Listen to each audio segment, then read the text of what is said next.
Hi everyone, welcome back to the series on ReactiveSearch. In the previous video, we saw how to create an Elasticsearch cluster, how to import the data, and how to connect your React application with Elasticsearch using ReactiveSearch. Now in this video, we will see how to build a search bar using ReactiveSearch and how we can search across various fields that are present in our data. So this is the outcome that we want to achieve. We want to have a search bar which allows us to search across the name of restaurants. So for example, if I search for the range over here, then it should show me some results, and based on that I should be able to filter the data. So we will be using a data search component from ReactiveSearch library to achieve this experience. Now data search creates a search box which is connected to one or more data fields. Example, you can search on restaurant names, cities, etc.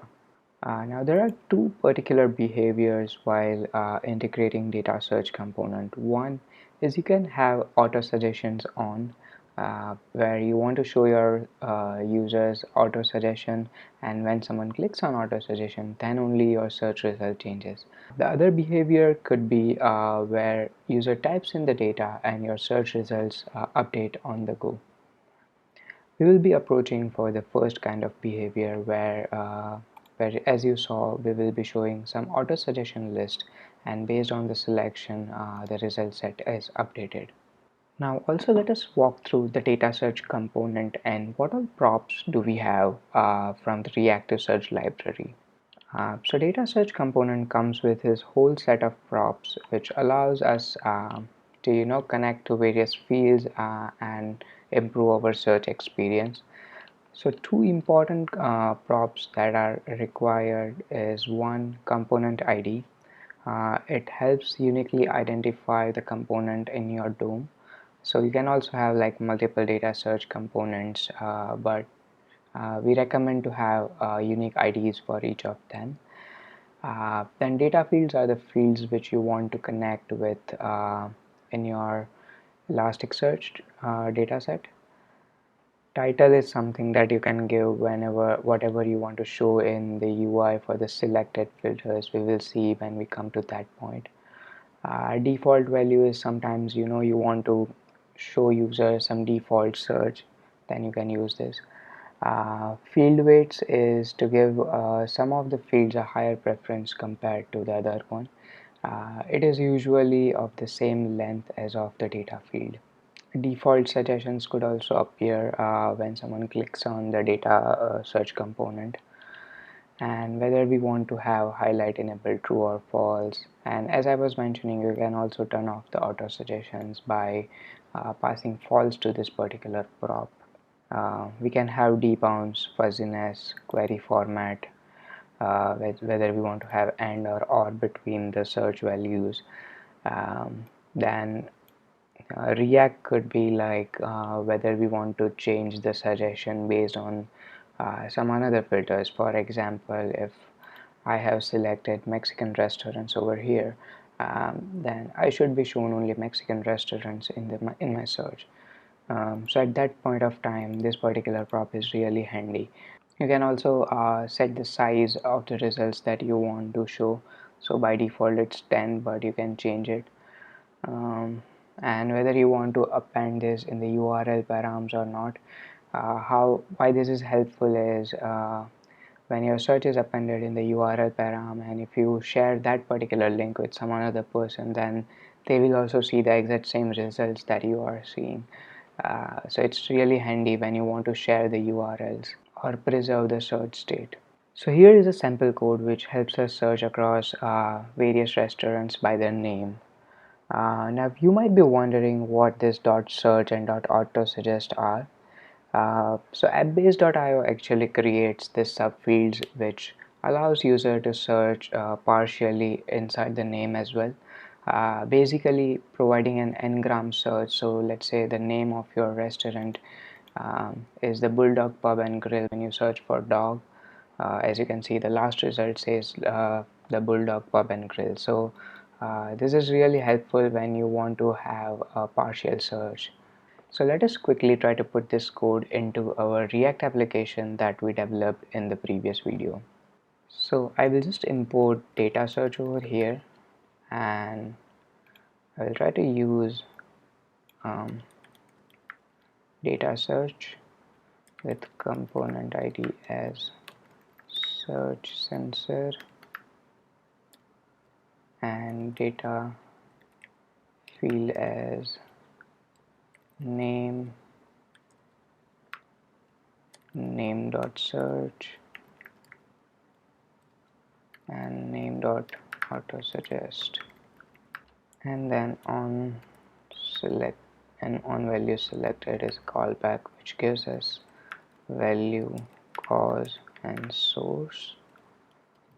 So I will just log the value that got selected over here. So as you can see, we also have our app working, and let's try to quickly search over some data. So the palms, and as you can see, we are getting these suggestions, and whenever I select, I get the selected value and the selected object as well. Now you can also configure more fields as a searchable fields, and app-based.io dashboards provide an really intuitive way to do this. So I'll just quickly give a demonstration of that, how you can make more fields searchable fields. So you can go to search relevancy, go to search settings inside the app-based dashboard. I've already selected Yelp as our index, and I want to modify the type of address to searchable or search with aggregation, whatever you want. So sometimes, let's say you want to have a filter for cities, then and also you want to search for cities, then probably search plus aggregation make more sense compared to only having search. And you can also set the field weights from the backend while using app-based URL in your reactive search. So this is how you can change the search relevancy settings, like whether you want to have and or operation, whether you want to enable synonyms or not. And you can also set which fields you want to return and what you want to highlight. For example, here I'm just returning 3 fields at the moment: address, city and name, and I want to highlight name and city wherever they appear. So this is how you can change the highlight settings as well. This will come more handy when we will see a result being rendered in the future videos.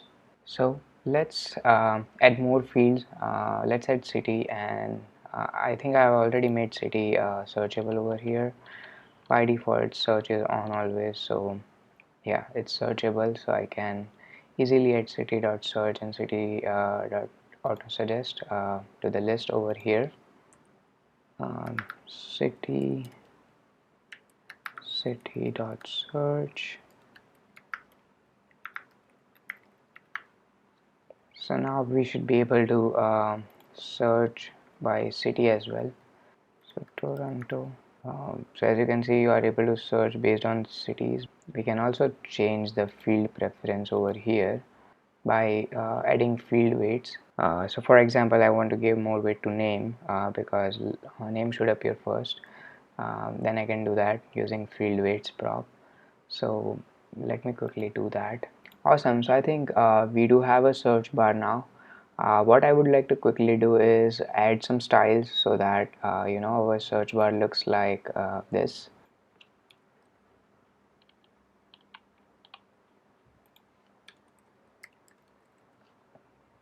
So I've just added a navbar with some styles, and I will just add more style to data search component to increase its width so that it's more visible.